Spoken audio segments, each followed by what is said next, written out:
Get on Team Shaq with WinBet. We're playing parlays, boosting odds, and laying the wildest prop bets. Don't miss another game. Download the WinBet sport betting app today. Sign up today and win $200 in free bets when you place a $50 first-time wager on a straight bet or parlay. Offer subject to change. Terms and conditions at winbet.com. Must be 21 or older and present in a state where playthrough WinBet is available. If you or someone you know has a gambling problem, call 1-800-522-4700.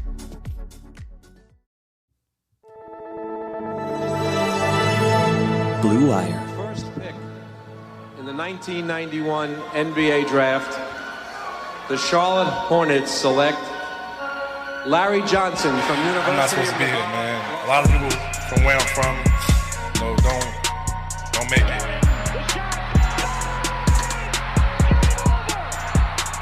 Charlotte, we're back.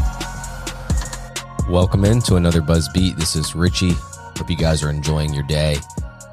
This is another draft-related episode. It's going to be about second-round prospects where Lee and Brian talk about 6 different players that could end up in the second round. Some maybe a target at number 45 for Charlotte. If you did not listen to the mock draft episode, go back and listen to that. That was a pretty fun episode. It's a quick listen. 15 to 20 minutes of your time can be spent listening to that, where I got the help of a lot of different people in NBA Twitter, and each of them covered a specific team in the lottery, and it led all the way up to pick number 13 for Charlotte. And I had a handful of players that I was considering before I made my actual selection. So you have this episode right now, the second round prospects, and then you'll actually have one more episode prior to the draft where we go live and react on Thursday night, the 23rd. So let's go ahead and jump into this. This is a lengthier episode, and I want to make sure that you guys get into this right away and brush up on some of your second round prospects.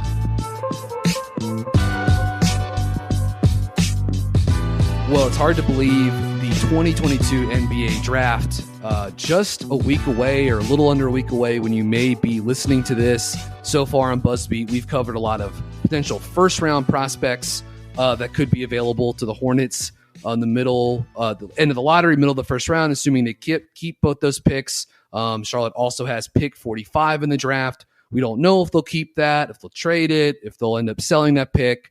Who's to say? But we thought it would be a healthy exercise to discuss some second-round prospects just as they're getting set to enter the league, or how they could potentially be targets for the Hornets. It's Brian. I'm joined by Lee. Richie is producing here. And so we've each picked 3 guys, or Lee and I have picked 3 guys each, and we're going to jump right in on these prospects without further ado.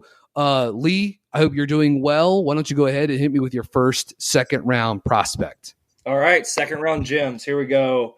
So one prospect that I really like the idea of in Charlotte potentially is Hugo Besson. 6'5" 3/4 at the combine, measured in just a little bit bigger, I think, than at least I was anticipating. He's 21 years old. He played in the NBL in Australia. Hornets fans should be quite familiar with that. Same league that LaMelo Ball came from in his year prior to landing in Charlotte.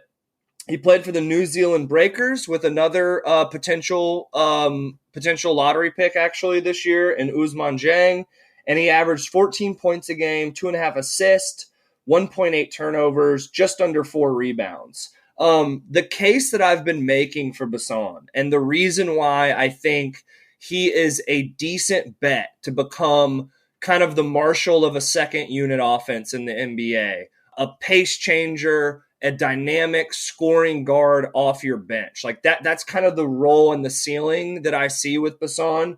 And the reason I believe that is because of some of his incredibly efficient pick and roll numbers. He would come off the bench for the Breakers, and the entire kind of vibe of the offense would just change. Like, he is very charged, ready to go, not hesitant, like a dogged, determined driver. 0.839 points per possession in the pick and roll, and 1.01 points per possession in the pick and roll, including passes. So even more efficient numbers when you kind of take in the totality of his pick and roll diet and profile. So, size, pretty crafty and flashy ball handling, the ability to get downhill. Like that is just like a pretty winning profile for me. The way he moves, the way he manipulates defenders, the way he is completely unafraid, like for better or worse, frankly, at times.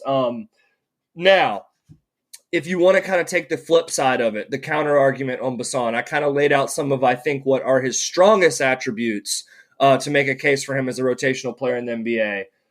The cold water would be that he shot 38% from the floor, 30% from three, was a decent free throw shooter, just under 80%. But those efficiency numbers from the field aren't going to cut it.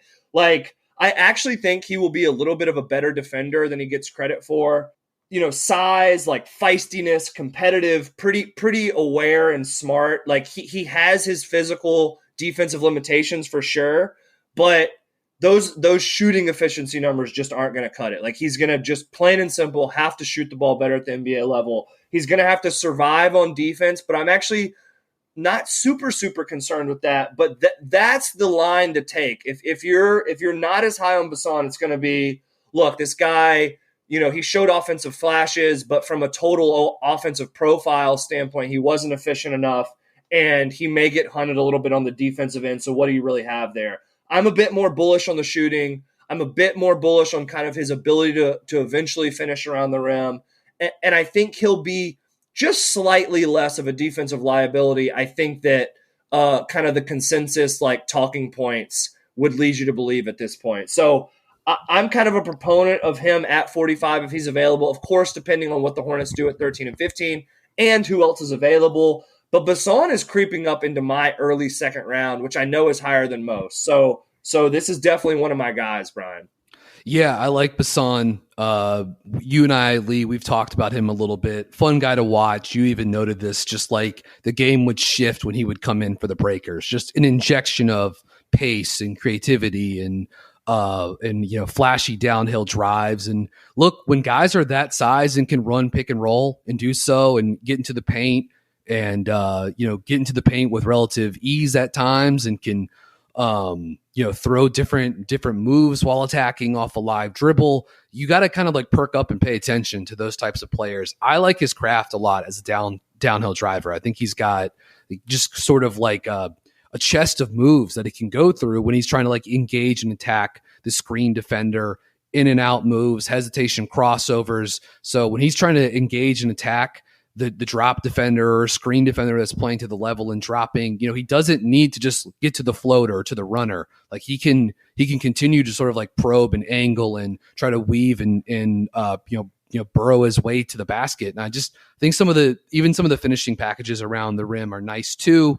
With some of the scoop finishes, offhand finishes, pretty exciting offensive player to watch. So I would just say last thing I would say is, you know, our Hornets audience, we're just using this podcast a little bit differently. We're going to try and get you guys familiar with, fingers crossed, maybe one of these players ends up getting taken by the Hornets at 45, and you've got this nice summary to kind of fall back on after the fact. Yeah. And again, he would be a fun guy to pair with LaMelo just because of the handles and again, sort of like the attacking nature of his game. Defensively, maybe some concerns, but offensively, I think they would produce some entertaining, if not also, you know, productive offense. But let's flip over to another intriguing downhill driver, another wing guard, perimeter ball handler that has some intrigue with his ability to create out of the pick and roll. That's Dereon Seabron, a guy that I watched a ton of the last 2 seasons at NC State.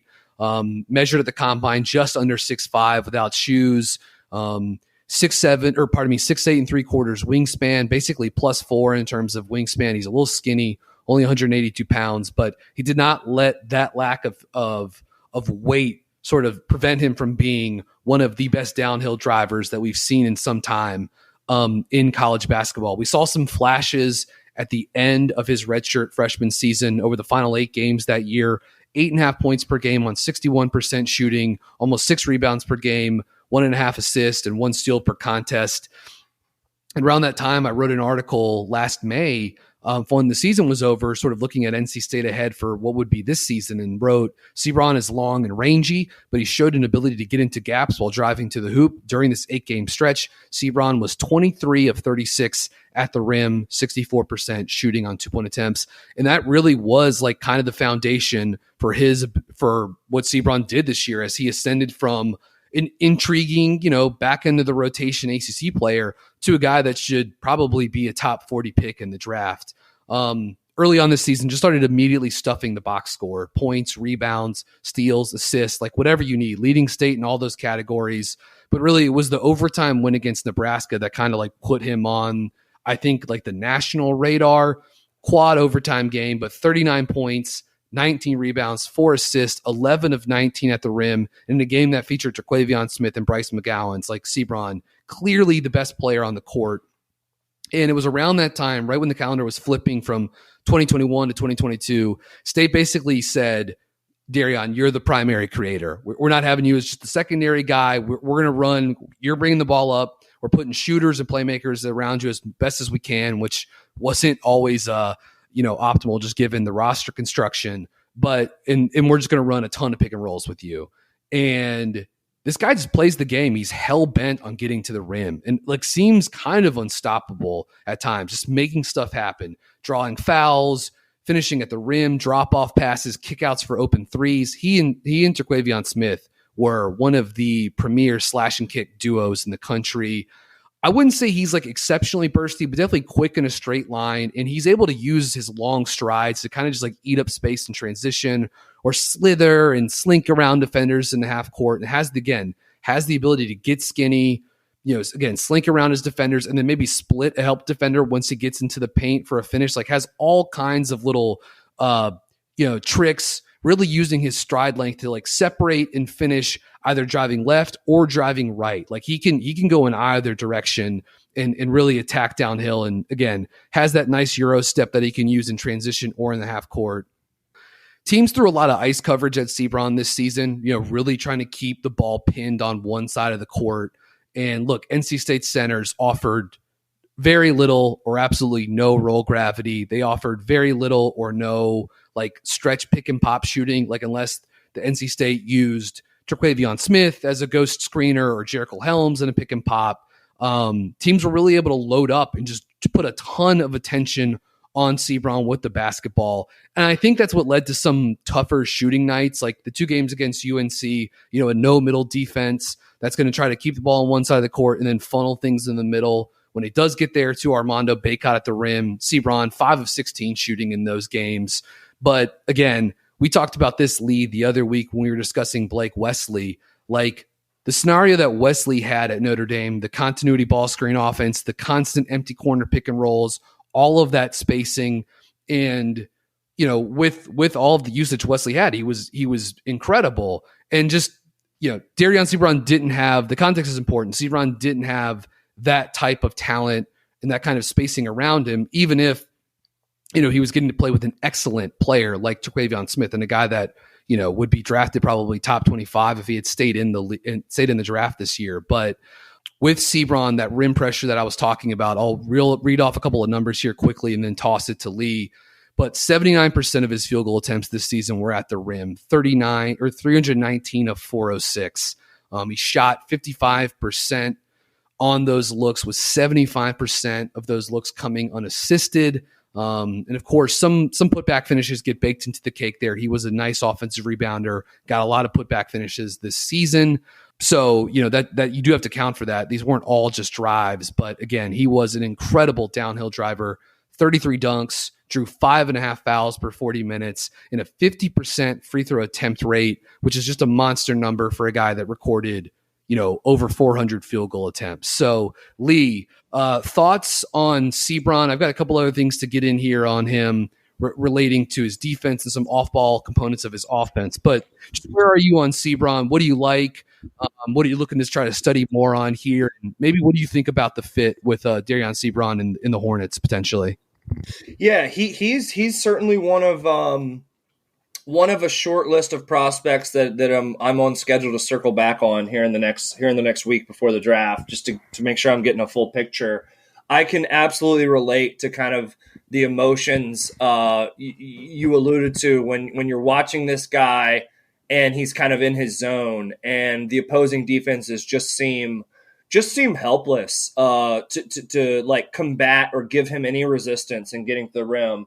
He's also fascinating because of the things you've already talked about. Like he's a fascinating conversation around context or what could have been, and that's why his NBA translation is so interesting, because he wasn't in an ideal situation from like the front court players that he played with. And he also was not in an ideal situation. This is something you've talked about in our previous conversations, BG. He was also not in an ideal situation to like showcase himself as a serviceable defender. And when you look at kind of like his physical profile and, you know, decent athleticism and size and things of that nature, you would like to think that when his minutes are more limited and his playmaking load is less of a responsibility, that he would be able to become like more of a serviceable defender at the NBA level. Now, I realize that young players don't normally become, you know, better defenders from college to NBA, at least initially. Like there is a huge kind of, you know, learning curve and gap there in most cases, but particularly with him and the context from him going from NC State, you know, he had one of the highest usage rates in the ACC. You'd like to think that can be more of a focus for him and he can expend less energy. Another point, BG, that you've made in our previous conversations about him that I think is interesting and that you might talk about a little bit more is obviously he has major ability as kind of an on-ball playmaker and slasher. It's also interesting to think about him in the Hornets context or in whatever team ends up, but particularly with the Hornets as more of kind of like a screen setter and short role player because he does have decision-making capabilities and he does have the size to kind of get defenses in uncomfortable positions, deciding whether they're going to switch and blitz, and if he may have opportunities to get downhill and make decisions. Like I like the thought of Seabron attacking a 3-on-2 or a 4-on-3, making decisions and getting balls to the right place or trying to finish himself at the rim. So those are the things I'm thinking about. Obviously, the shooting is certainly kind of a little bit of a black eye on his ability to be able to space the floor at the NBA level. Yeah, it's certainly one of the more interesting prospects to banter about in this draft, in my opinion. And it sounds like you have him as a top 40 guy. Yeah. Or at least top 40, top 45, but probably somewhere in the, early second round range. I'm intrigued by him. You talked about some of the concerns with the jump shot. It should be clear, like he was a reluctant shooter. I do think he started later in the season, started stepping into some spot up looks with some confidence, and he shot it well at the combine and 71% shooting from the free throw line, which was a nice indicator and a big improvement over his redshirt freshman year. But look, basically no like off the dribble, pull up 3-point shooting. So, maybe that's probably not something that's going to need to be in his bag. So it's like on the spot up looks, can he get comfortable shooting against closeouts? Can he force a closeout? Because looks that he got this season from deep were like, wide open catch and shoot looks with plenty of time to like line it up. And even then he was a little reluctant, but if he could force a closeout, obviously he's got all kinds of potential to be a monster closeout attacker. I the short roll, slip, dive potential, using him the way that that Brooklyn uses Bruce Brown, because he can pass and he can make good decisions with the ball. So I'm intrigued by that. I also think he does some of the more traditional off ball stuff that someone like Michael Kidd-Gilchrist would do with Charlotte when he was playing on the wing that can counter some, at least on the margin, some of the spacing concerns. He's a good off-ball cutter.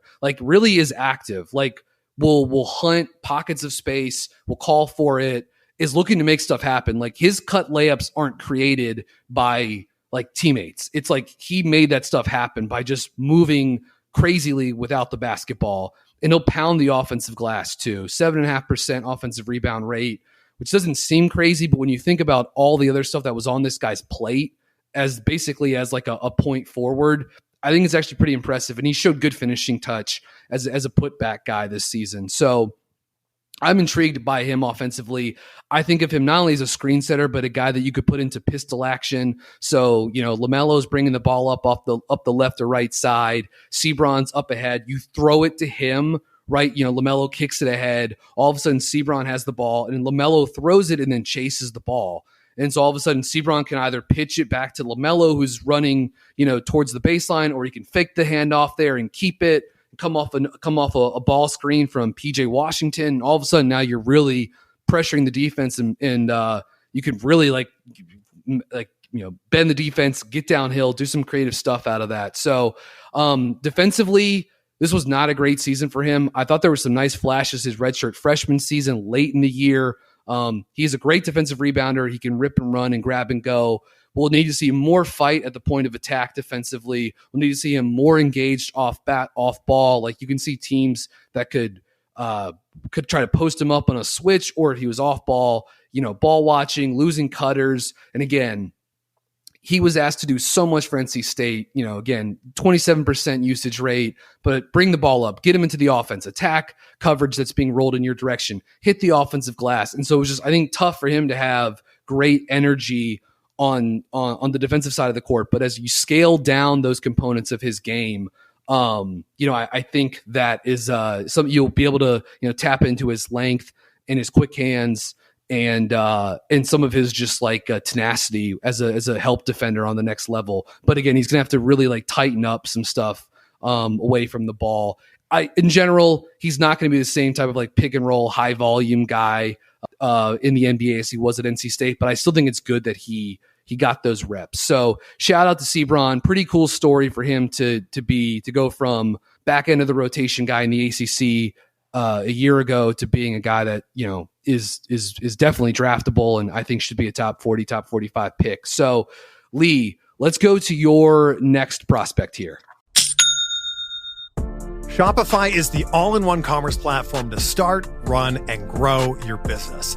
And I love it because Shopify gives entrepreneurs the resources that were once reserved for big businesses. So upstarts, startups, and established businesses alike can sell everywhere, synchronize online and in-person sales, and effortlessly stay informed. I don't talk about it a ton, but I have a fishing company.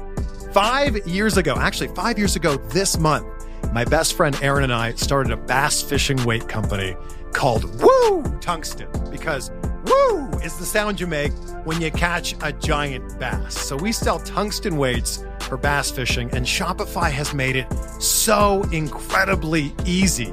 They have all the tools and the resources that we need. No matter how big or small your business is, they just make it so effortless. And like mine, Shopify powers over 1.7 million businesses from first sale to full scale. And you can reach customers online and across social networks with their ever-growing suite of channel integrations and apps, including Facebook, Instagram, TikTok, Pinterest, and more. And you can gain insights as you grow with detailed reporting of conversion rates, profit margins, and beyond, which is something we use a ton. More than just a store, Shopify grows with you. Go to shopify.com/Blue Wire, all lowercase, for a free 14-day trial and get access to Shopify's entire suite of features.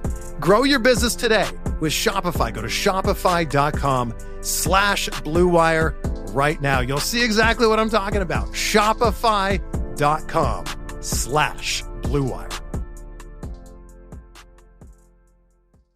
This Pride, everyone's coming through for the Trevor Project on YouTube Shorts. Join us! Create a short showing how you're stepping out for Pride using the hashtag YouTube Pride Challenge. Come through for Pride on YouTube Shorts. Visit youtube.com/Pride. All right. The last two of my prospects, it's kind of a similar case for both of them, but I'm going to start with Keon Ellis from Alabama. 22-year-old senior for the Crimson Tide. Came in at the combine 6'4" 3/4. I was hoping he'd be slightly bigger than that, but not like a massive concern. I mean, we're talking about a half an inch here or there. 12 points per game, 6 rebounds per game, 2 assists, 1.5 turnovers. Traditional shooting splits: 45% from the field, 83% from the free throw line and 37% from three on pretty big volume for Alabama this season. The case for Keon Ellis, and a guy that I was like beating the table for early in kind of the evaluation process, but have felt less of a need to do so late in the process. I do feel like consensus, like draft Twitter, like draft hive mind, whatever you want to call it, I do feel like there is a bit more of an appreciation for Keon Ellis than there was previously. So like, I'm pretty comfortable with kind of where he is on a lot of mock drafts now at this point.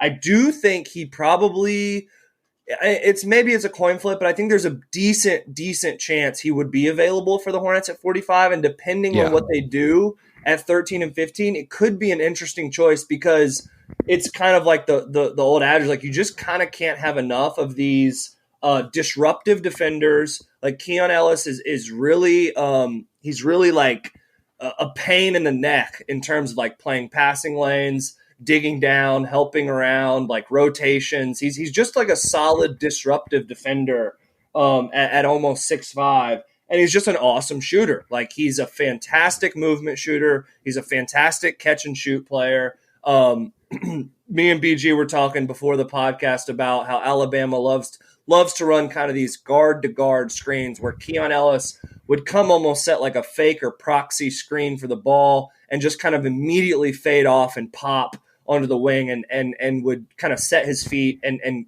quick release, high release, and kind of had a knack for making shots in timely moments.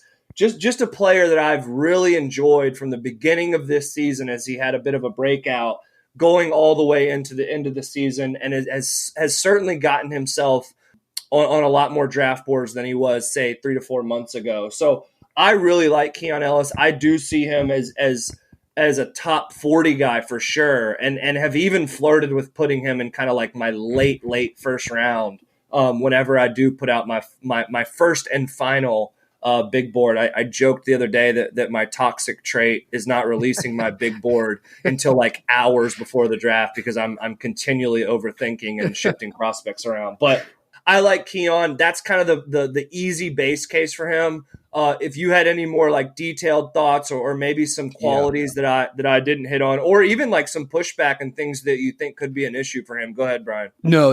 I'm with you on Ellis. I like him. I think he would be any team drafting at 45. If you have the chance to draft Keon Ellis, I think it's a great fit. Just like a utility wing that's super physical defensively, plays with a great motor. And you mentioned the shot. He was one of those guys, like he landed more on my radar earlier in the year, because whenever I was running like stat queries for like Wendell Moore that were looking at, stuff like steal rate and shooting percentages from 2, from 3, and from the free throw line, like Ellis was frequently showing up in those marks too. 88% from the line, 37% from deep. You mentioned the movement shooting, pin downs, dribble handoffs, relocations. Like, he's got all of that. An intelligent and industrious defender. I loved his point of attack defense in the Baylor game against Akinjo and Adam Flagler. Like, can be disruptive with quick hands, will contest jump shots in rear view pursuit. Like, I think there's some interesting point guard defense upside with Keon Ellis, but just in general, like, he'll need to get stronger, but I love the physicality he plays with. And again, the motor defensively is good. He can rebound, solid athlete, and has like, a pretty decent first step for whatever it's worth too. The shot profile will fit any NBA system because he's playing at Bama. So you look at his stuff. I mean, it's all layups and threes, right? Like, very little mid-range volume. So I do think he'll need to get stronger. There was one possession in the Notre Dame game in the tournament against where Blake Wesley was guarding him, where like Ellis tried to like barrel through Blake Wesley, and like Wesley, who's not exactly like made out of concrete, just sort of like stood him up, and Ellis had to fling up this really kind of like disgusting looking, random mid-range shot. But again, I do think I like the shot, and especially if he can sort of like tighten up some of the form stuff, like the lower body movement can be is something that I think you could clean up pretty easily. But again, I like the shooting upside, and I like his defensive versatility, guarding a couple position types along the perimeter. So big fan of Keon Ellis. Great points there, like potential point of attack defender in the NBA, and then kind of like his overall shot diet is pretty translatable to the NBA. Yeah. Not a player that I necessarily see any like star upside with, but just like would kind of rather take him than some of these like super young upside bets. I just feel like I'm getting a productive player rather than rolling the dice. So that's kind of why I like him in that, 30 to 45 range. Yeah. It feels right. And I just kind of prefer him to some of those other guys. So yeah, go ahead with your second guy, BG. Yeah. And look, this is another guy that I think is going to be in that same range. I just mentioned his name a little bit ago. Duke guard, Wendell Moore Jr., or small forward, whatever you want to call him. He at times during his career, Wendell Moore Jr. played 1 through 5 at Duke. Like was used as a backup point guard his freshman season when Trey Jones got hurt.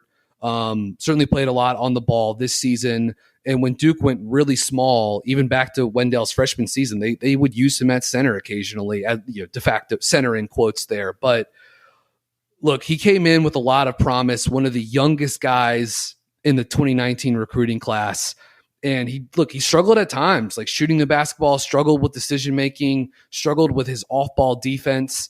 And it is easy to forget that he was a really big-time recruit. Yeah, he was a top. I mean, there were people that thought he could be a one-and-done caliber player, and it just took a little bit longer for him. You know what I mean? Which is totally fine. Like he's a junior that probably played, close to 100 games while at Duke, and he's 20 years old. Like he's still very, very young for a guy that had really, really a solid career and just got so much better this season, both in terms of skill, like ball handling, better, pick and roll, patience in the pick and roll orchestration, better, passing, better, open floor passing, better.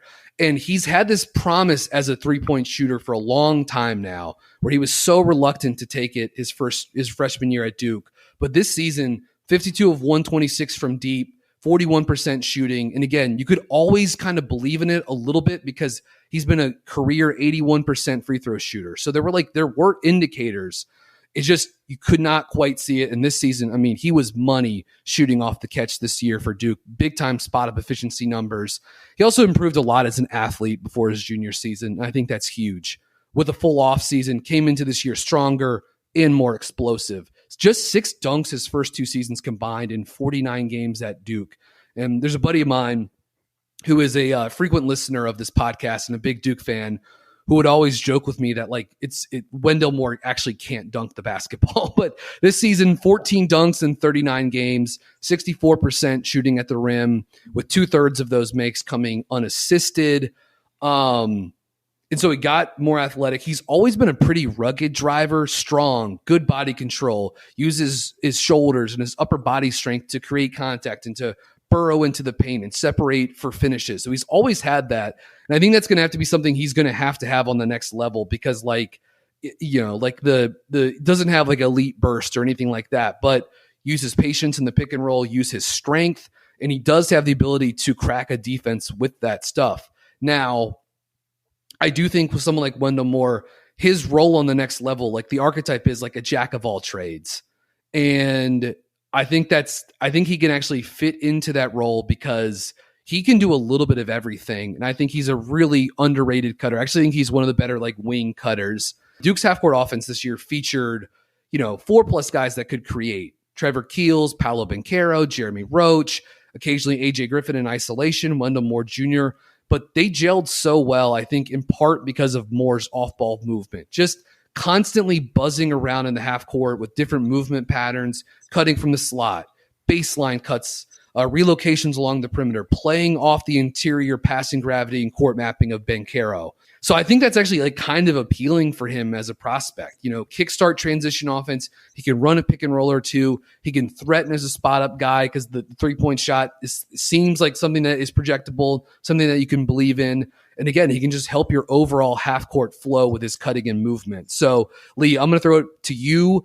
Thoughts on Wendell Moore Jr., the all ACC guard or small forward, whatever you want to label him, out of Duke.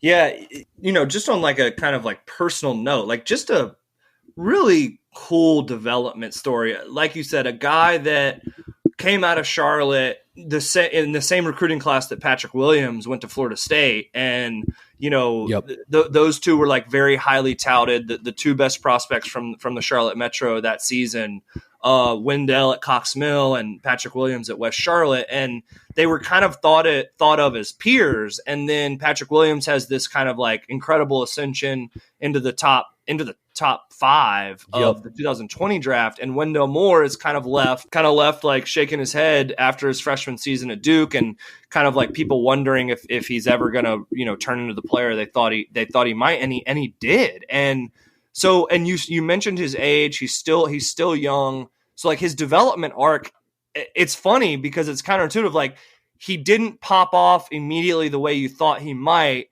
but his development arc is actually still like pretty encouraging because of his age and how quickly he did improve at Duke after having a rough beginning to his career.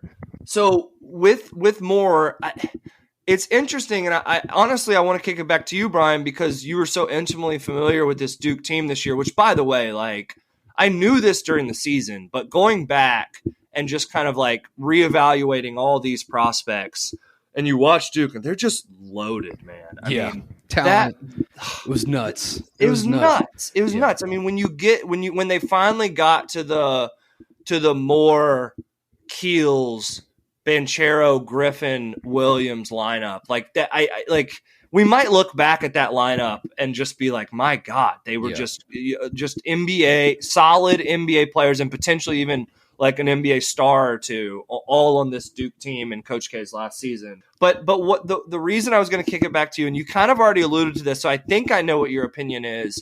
You kind of alluded to him as a jack of all trades, a guy that could probably play on the ball a little bit, off the ball a little bit, obviously has some really nice defensive attributes, has the intangibles.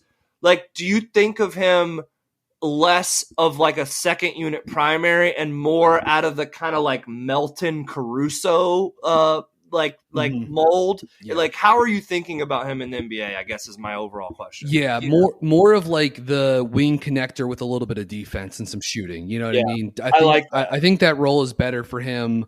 He can do. I'm telling you, he played all 5 positions at Duke. He guarded all 5 positions at Duke. So I think he's got the ability to sort of like see the game in a couple of different ways, and he is improving.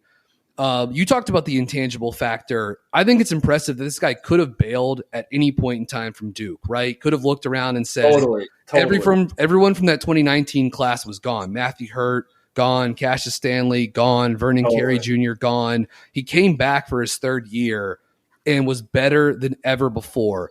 Twice this season, by the way, he took some pretty nasty falls. Like the game against Clemson, David Collins. I mean, he's lucky he like walked out of the arena that night. Like if people didn't see that, Wendell Moore had a pick 6 steal. David Collins from Clemson was mad that he turned the ball over. And as Moore was sort of like driving ahead of the pack in transition, was going up to dunk the ball, David Collins, an incredibly dirty play, to just like essentially cheap shot him when he was in the air. Moore flipped head over heels, basically landed on his head or neck area. Not only did he like walk out of the arena that night, which again was incredible, but like he shot the free throws. Yeah, this dude is tough as hell. And there was also a game in November, early December, like non-con game that he got hurt, like messed up his knee. And he injured his knee over the offseason too, so there was some concern with that. But after being in the locker room for a little bit, he came back out. Like this guy just could have at multiple times bailed or have gotten seriously hurt, and his body upheld his mind. He stayed solid, he stayed committed, and he was like a pure leader for this team and a guy that like I think bridged the sophomores of Roach and Williams along with the rookies of Banchero, Griffin, and Keels. Last thing I'd like to say about Moore is just his ability to be a link-up player in transition. This is a guy that played a season of basketball with Trey Jones in 2019, 2020. And I do think he took some he played this season at times as a guy that I think he watched Trey Jones film or just some stuff, going up against this guy in practice. He absorbed some stuff and finally had the playmaking and the processing and the on-ball reps to put it on display. But just one of the best hit-ahead passers in college basketball, I thought, this season, and a guy that did a wonderful job getting Duke from the defensive third to high percentage looks with either with grab and goes, but certainly just some beautiful hit ahead passes, showing off the vision, showing off the touch. And I don't know, like I think he's a guy that can also like on the margins help as like a transition kickstarter too. So one other sort of like feather in the cap for Wendell Moore Jr., who also improved defensively. You know, he was probably like one of the top 7 or 8 defenders in the league this season. I do think his defense was a little overrated. Like he still has lapses both on the ball and off the ball, but I do think he's a guy that can be playable defensively, both away from the basketball, being physical at the point of attack, navigating screens. He's going to have to tighten it up, but I do think that's something he can do. So anything else on Wendell Moore Jr., Lee, or would you like to hit me with your third prospect? Yeah, let's keep it rolling. So, like I said earlier, like a similar kind of base case for this next prospect, my third and final, second round Jim, a player that I actually loved in last year's cycle, but came back to Michigan State and just became an even better player, and that's Gabe Brown, senior wing from Michigan State, 6'8", 215. He didn't measure at the combine, so I think take those numbers with a grain of salt. But he's a 22-year-old, like I said, senior wing at Michigan State that just kind of became a linchpin of that program under Tom Izzo. And he's a guy that just continued to get better and better, and obviously had his best season, his last season for the Spartans. Career 37% three-point shooter over 4 seasons, but in his junior and senior year, his last 2 years, which obviously were, you know, which he played the most, he was 42% and 38% with higher volume. So like even that really impressive 37% career three-point mark at Michigan State doesn't exactly tell the entire story, because his last 2 seasons, he shot above that mark in both years on higher volume. So like he improved as a shooter, he improved as a player, he improved as a defender. Now, Gabe Brown is not much of a playmaker for others. You know, he's not a pick and roll practitioner. He's not an isolation breakdown guy. But what he is really, really good at is three-point shooting, even a little bit of kind of like attacking closeouts. You know, if it's a swing and the defense is rotating, he is fully capable of kind of ripping through or showing a pump fake, taking a dribble or two, and taking like a really controlled pull-up jumper. I would actually say he's really good at finding that intermediate space, because he's a really solid athlete. I wouldn't say he's a nuclear athlete, but he's a solid athlete with size, and he can finish above the rim, particularly in transition. Absolutely. But for sure. Like absolutely. But what he does do in the half court is when that necessarily might not be the best decision to challenge a defender at the rim, after he shows that pump fake, or after he rips through and takes advantage of the closing defender's momentum, he stops short of picking up that charge. He's like comfortable taking a little 1 or 2 dribble pull up, that intermediate kind of touch shot that's really tough. That's harder than it looks if you've never played. Like that's a difficult shot, and Gabe Brown has it in the bag. And then like the IQ, the intangibles, blah, blah, blah, all that stuff you get with a senior guy that played under Tom Izzo for 4 years, all that's self-explanatory and evident. But he's just a fantastic wing defender too. Like when you pair that with the shot making and the IQ and the physical profile, I just don't quite understand why this guy isn't talked about more as like a premier second round talent. Like I get he's 22 and I get he's not much of a playmaker on the ball, like creating his own shot or for others. But I mean, my goodness, how many teams in the NBA are trying to get their hands on this type of guy? Personally, I think he's like a top 40 prospect. I mean, and frankly, I would slightly prefer him to Keon Ellis. I would slightly prefer him to Hung-Jun Lee from Davidson, who he did a fantastic job on in the tournament in the first round, which was a classic game, by the way, that I was actually at in Greenville. And he just like, man, a shadow on Lee all night. And Lee's a terrific player. Like I prefer him to Vince Williams from VCU. I prefer him to Johnny Juzang. There's all these kind of second round wings that get bandied about. And I'm just like, where the hell is Gabe Brown? And which team is going to be smart enough to kind of like pick him up under the radar and have him contributing? I think potentially in year one. So yeah, I mean, I came a little hot off the collar there, but this is a guy that I've like tried to be on the soapbox about all year, and I just where Keon Ellis did kind of pick up deserved momentum, Gabe Brown just seems to never have.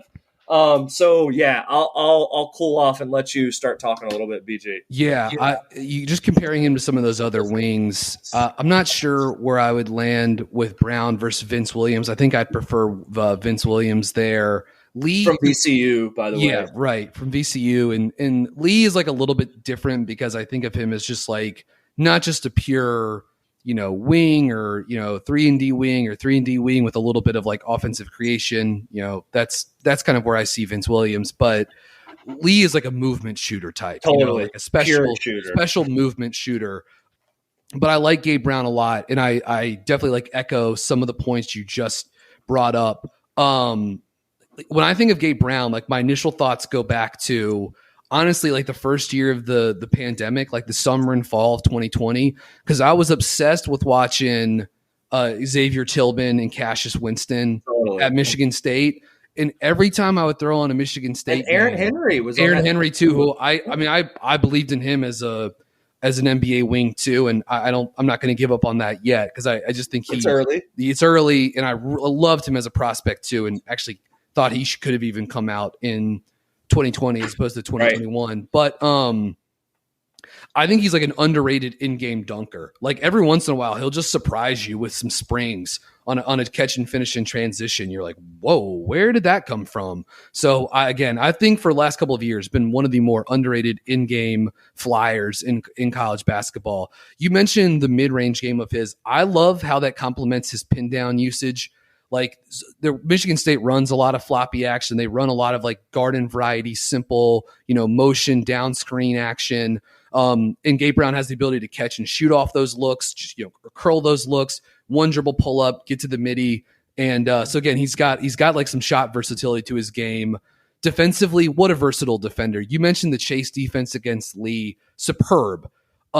His off-ball defense is outstanding for a wing. The rotations are there. There were some games this season with Gabe Brown where I would just be cracking up because he would just make every rotation, even the ones where it wasn't obvious. You know what I mean? And he would just fly over from the weak side and make a stop at the rim or contest at the rim or block a shot at the rim. Like he has some weak side rim protection too. So I'm with you. Like this is a guy, like I know he's like a little bit of a complicated prospect to discuss, but like with his size, if he shoots it and there are reasons to buy the shot because he's 90% free throw shooter for his career. I didn't even mention that. Not a ton of volume, but that's there. And again, 38% 3-point shooter with volume. You know what I mean? And again, like we talked, it's hard. It can be hard to project shooting into the next level. It's true. But this is a guy that showed versatility and showed some shot making in the mid range that I think can also bolster the projections for him as an outside shooter. So again, some of this sort of like pin down, pull up shooting that we're discussing, that stuff's just going to get, those pin downs just get set further away from the rim in the NBA. And so I think he can give you some of that too. Like doesn't have to be just a pure spot up guy. Like, you can use him as a movement guy too at times. So, and I do think it is fair to say like he does have to be an above average shooter. I think he can be, but like I don't think he would necessarily be as valuable as a 34% 3-point shooter in the NBA. You know what I mean? Yeah. I think for him, like it's like a volume thing and finding the efficiency, and then like the defense is there, and if you can find these guys in the second round or undrafted, like whatever. I mean, it is found money. So yeah, I really like Gabe Brown as a prospect.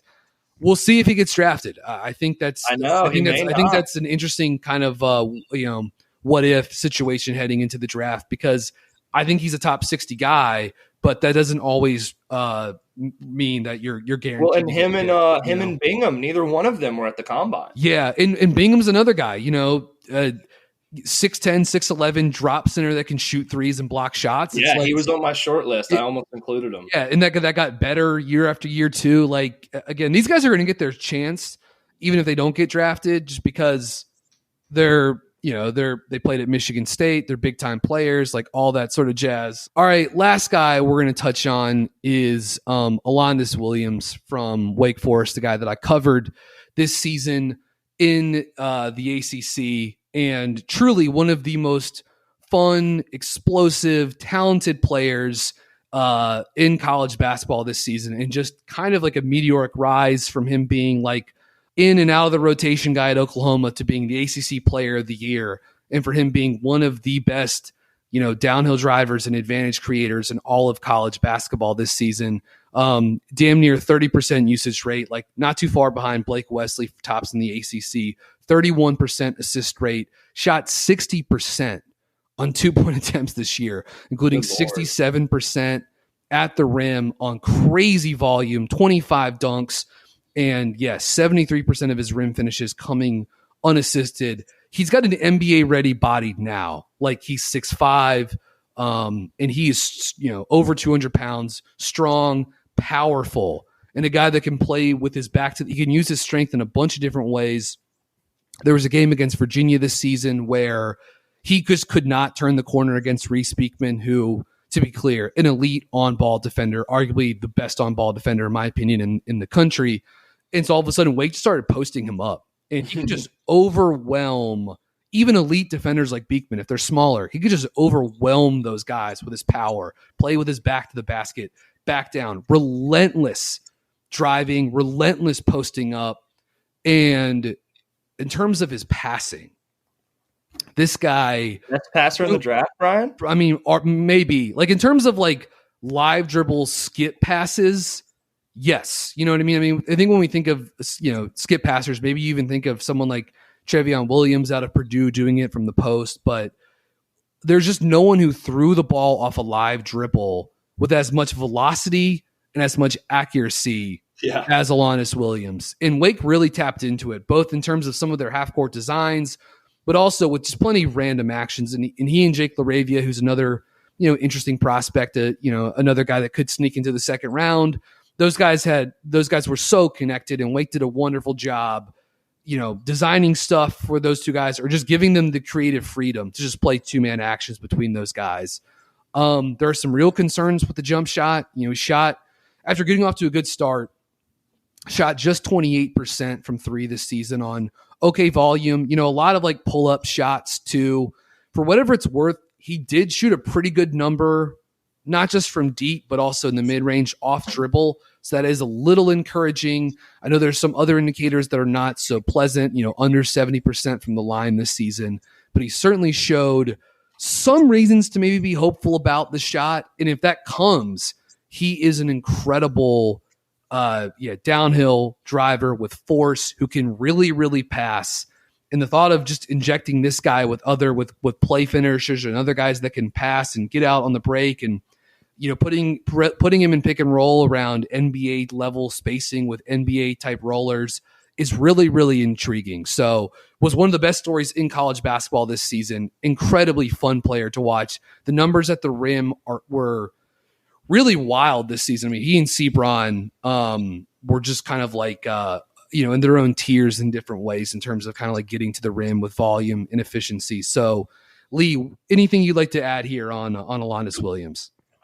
I have been trying to figure out who I think is the best passer in this draft, because it isn't clear like it has been. Like 2020 had Halliburton and Ball. Like 2021 had Cunningham and Giddey. You know what I mean? Sharif like Cooper too. Like just ridiculous passers, otherworldly passers. So I think we got a little spoiled with kind of our like jumbo on the ball, ridiculous playmakers. This is more of a top heavy, like massive hybrid wing draft class than anything else. But I think it may be Williams. And I mean, you mentioned the shooting, which is definitely concerning, and like a little bit of it feels like he gets some of his buckets like in a college way at times, if that makes sense. But yeah, it does. At the same time, like if you have a guy who's this solid, this athletic, this strong, that can just kind of fire the ball all over the floor and create advantage, like